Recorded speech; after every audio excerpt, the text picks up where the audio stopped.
पूर्व जनरल स्वर्गीय बिपिन रावत जी ने एक बार कहा था कि भारत आज 2.5 मोर्चों पर दुश्मनों से लड़ाई लड़ रहा है। 2 दुश्मन चीन और पाकिस्तान तो हमें दिखाई देते हैं, लेकिन 0.5 दुश्मन वो है जो हमारे देश में बैठे शराफत का मुखौटा लगाए दुश्मनों की तरफ से बैटिंग कर रहे हैं। और आज पहलगाम में हुए हमले के बाद उनके चेहरे आप साफ देख सकते हैं।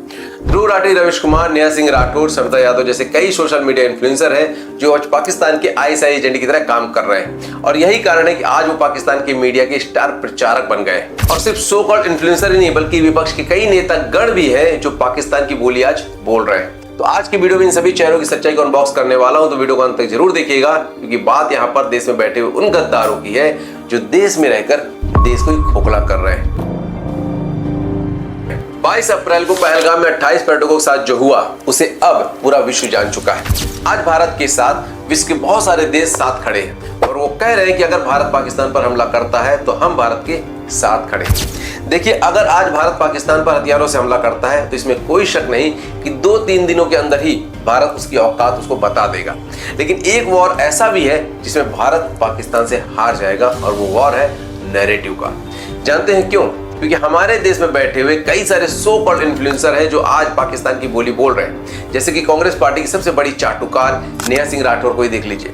पहले तो मैडम सिर्फ यूपी में काबा बोलकर भारत में फेमस हुई और अब भारत में काबा बोलकर पाकिस्तान में फेमस हो गई। एक फोन कॉल से दूसरे देशों की वॉर रुकवाने वाले पापा अपने देश में आतंकवादी हमला नहीं रुकवा पाए। और इनके वीडियो को पाकिस्तान की मीडिया ये बोलकर शेयर कर रही है कि देखो कैसे भारत की बेटी मोदी सरकार को एक्सपोज कर रही है। और सिर्फ नेहा सिंह राठौर ही नहीं बल्कि समता यादव और रेंटिंग गोला, ये मैडम भी पाकिस्तान में इस समय खूब छाई हुई है। मैडम जी की वीडियो और भैंसों की जुगाली में वैसे तो कोई फर्क नहीं है, लेकिन ये पाकिस्तानों के समय पर नंबर 1 पसंद बनी हुई है।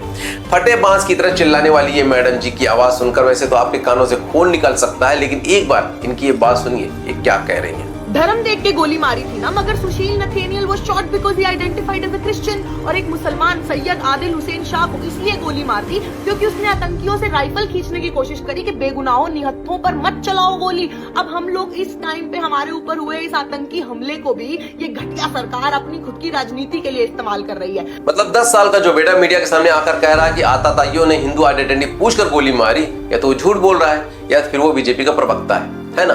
और एक ने आके बोला मुसलमान अलग हो जाओ और हिंदू अलग हो जाओ, जेंट्स खाली, और बाद में हिंदू के सारे जेंट्स को गोली से मार दिया, है ना। या फिर शुभम की वो पत्नी जिनके हाथों की मेहंदी भी अभी नहीं छूटी थी, वो बता रही कि कैसे आतताइयों ने सिर्फ नाम पूछकर गोली मारी, मतलब वो भी झूठ बोल रही है। गोली साइड में रख के उससे पूछा हिंदू है कि मुसलमान है। मुसलमान है तो पहले कलमा पढ़ के दिखा। जैसे हमें पता ही नहीं, हम पीछे पलट के देखेंगे हो क्या रहा है, हम उसकी तरफ स्माइल करके पूछे भैया क्या हुआ, यार हिंदू है मुसलमान, मैंने कहा हिंदू, मार दिया पहली गन उसी पे चलाई। मतलब आप समझ सकते हैं कि मोदी विरोध का चश्मा जो इन लोगों ने पहन रखा है वो इतना ज्यादा मोटा है कि इन्हें ये तक नहीं समझ में आ रहा कि कैसे ये लोग मोदी से लड़ते लड़ते देश से लड़ने लगे हैं। और इसमें एक जो नाम सबसे बड़ा आता है वो है रवीश कुमार का। इन चचा का तो मोदी विरोध का लेवल कितना हाई है उसे आप इनके इस वीडियो को देखकर ही समझ जाएंगे। आप 6 नदियों का पानी रोक सकते हैं, यह तय कौन करेगा, प्रकृति या मोदी के मन में? ऐसा लगता है कि बीजेपी को पानी एक नया हथियार मिल गया। पानी नहीं देंगे, प्यासा मार देंगे, इस टाइप की बातों से लोगों में जोश आ जाएगा, उसे ऐसा लगता है।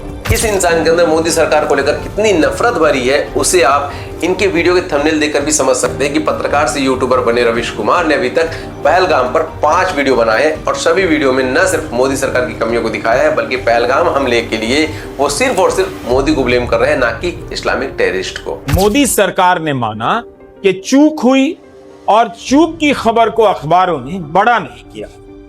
यह वो सरकार है जो अपनी गलती कभी नहीं मानती। देखिए, बात अगर 0.5 एनिमीज की हो रही हो और जर्मनी वाले भाई साहब का नाम ना आए तो भाई को बुरा लग सकता है, क्योंकि भले ही भाई जर्मनी में बैठे हो लेकिन खून तो है इसी मिट्टी का। अब वो बात अलग है कि इनके खून का रंग लाल नहीं बल्कि हरा है। इंडिया में एक यूट्यूबर हैं ध्रुव राठी हाफिज़हुल्लाह ताला मिनल जिन्नति वन्नास, अल्लाह ताला उनकी हिफाजत फरमाए।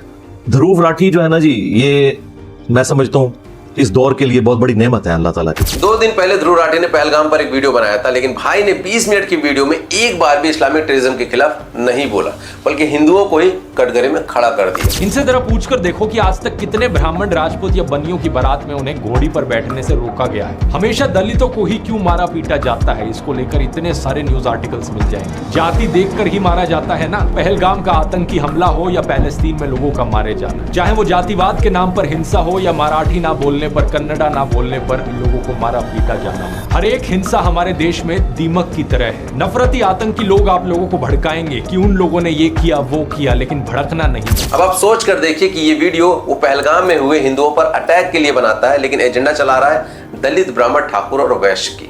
मतलब इसके हिसाब से दलित को अगर उनकी जाति के कारण ब्राह्मण ठाकुरों ने घोड़ी नहीं चढ़ने दिया तो पहले उनको जाकर बोलो।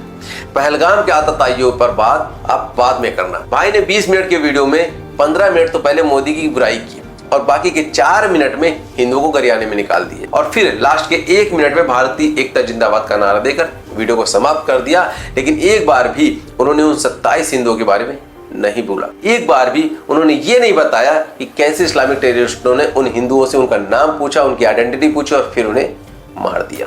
एक बार भी इसने ये नहीं बताया कि कैसे वहां के लोकल कश्मीरियों ने उन आतंकवादियों की मदद की। अब भारत के लोग इससे खुश हो या ना हो, लेकिन पाकिस्तान के लोग इससे इतना खुश है कि भाई की वीडियो को दबाकर शेयर किया जा रहा है और तारीफ भी हो रही है पाकिस्तान में इनकी। तो एक ध्रुव राठी जो है वो सवाल शायद ना उठाएं जो उनको उठाने चाहिए, लेकिन ओवरऑल अगर आप बात करें तो उनका बड़ा पैलेस्ट और बड़ा जबरदस्त उन्होंने व्लॉग किया और उन्होंने बड़े जबरदस्त सवाल उठाए। देखें इंडियन मीडिया, और ये बात आप मोदी को भी पता होनी चाहिए, उनकी हुकूमत को भी पता होनी चाहिए कि उनका मीडिया जिस तरह से पूरी तरह से एक जंगी माहौल बना के पाकिस्तान को अटैक कर रहा है और मोदी को हुआ उस वक्त पुलवामा में भी इल्जाम पाकिस्तान पर लगाया गया, लेकिन आज पुलवामा के 6 साल बाद 2019 के बाद आज 2025 में ही ध्रुव राठी ये बात कर रहा है, बता रहा है कि पुलवामा पे जो इंडियन क्लेम्स थे वो गलत थे।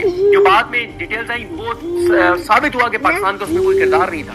तो एक तरफ जहां ये सो कॉल्ड इन्फ्लुएंसर पहलगाम हमले का जिम्मेदार मोदी सरकार को बताकर पाकिस्तान को क्लीन चिट देने का काम कर रहा है, वहीं इंस्टाग्राम पर बैठा लिबरल कंटेंट क्रिएटर ये बताने में लगा हुआ है कि इसमें कश्मीरी मुस्लिम का तो कोई हाथ ही नहीं है, वो तो आतंकवाद के खिलाफ प्रोटेस्ट कर रहा है। लेकिन सच्चाई क्या है, सच्चाई आप खुद देख लीजिए। पाकिस्तान वाले तो कुछ नहीं करा रहे, पाकिस्तान कुछ नहीं करा रहा। नहीं, पाकिस्तान ये जो हमला हुआ है इसमें पाकिस्तान का कोई रोल नहीं है, पाकिस्तान वाले की बदनामी किया जा रहा है। उन्हें चाहिए टूरिज्म, उन्हें चाहिए रोजगार, उन्हें चाहिए शांति।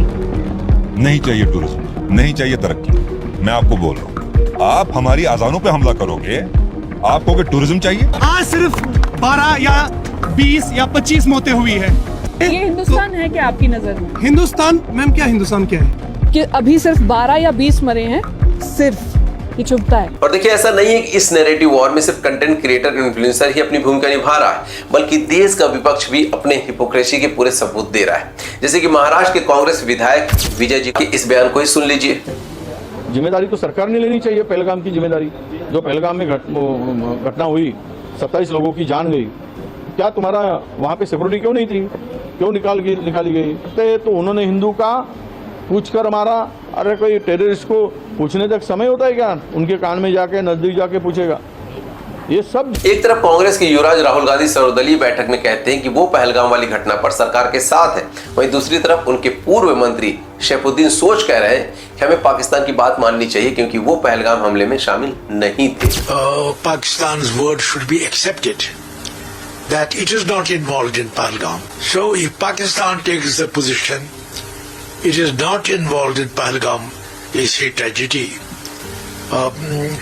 My feeling is that let us accept Pakistan's word. और उनकी एक दो नेता नहीं बल्कि कांग्रेस के दामाद रॉबर्ट वाड्रा पहलगाम हमले के लिए हिंदुत्व को जिम्मेदार बता रहे हैं क्योंकि वो अल्पसंख्यकों को दबाती है। सोचिए जरा, कर्नाटक के कांग्रेसी मुख्यमंत्री कह रहे हैं कि हमें पाकिस्तान से युद्ध नहीं करना चाहिए बल्कि अपनी सुरक्षा बढ़ानी चाहिए।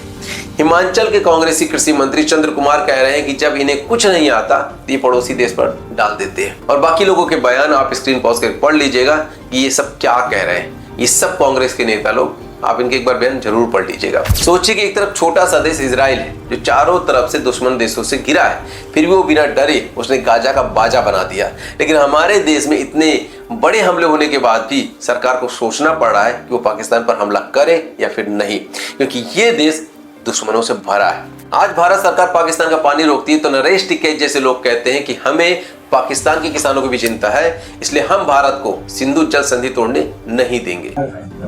तो उसमें तो गलत निर्णय है उसका, वो तो जो समझौता है वो तो लागू रहना चाहिए। हम उसके पक्ष में नहीं, पानी हम किसान है, अगर वहाँ का किसान तो कहीं का भी हो, पूरे भारत का किसान हो। आज देश की सेकुलर सरकार, पत्रकार और उनके चाटुकार पाकिस्तान के मीडिया हाउसेस की पहली पसंद बने हुए हैं। और ऐसा नहीं है कि पहली बार हुआ है, जब जब देश को इनकी जरूरत हुई है ये तब तब दुश्मन के खेमे में नजर आए। सर्जिकल स्ट्राइक पर सवाल उठाने हो या फिर एयर स्ट्राइक पर प्रश्न लगाना हो, इन्होंने हमेशा अपने हिपोक्रेसी के सबूत बड़े ईमानदारी के साथ दिया है और आज भी ये लोग वही कर रहे हैं। अब फैसला आपको करना है कि इस नैरेटिव वॉर में आप किसके साथ खड़े हैं, देश के दुश्मनों को बचाने वाले इन सो कॉल्ड सेकुलर लोगों के साथ या फिर अपने देश की सेना, अपनी सरकार के साथ। कमेंट्स करके अपनी राय जरूर बताइएगा और इस वीडियो को जितना हो सके शेयर कीजिएगा। मिलता हूं जल्द नए वीडियो में, तब तक के लिए जय हिंद, वंदे मातरम।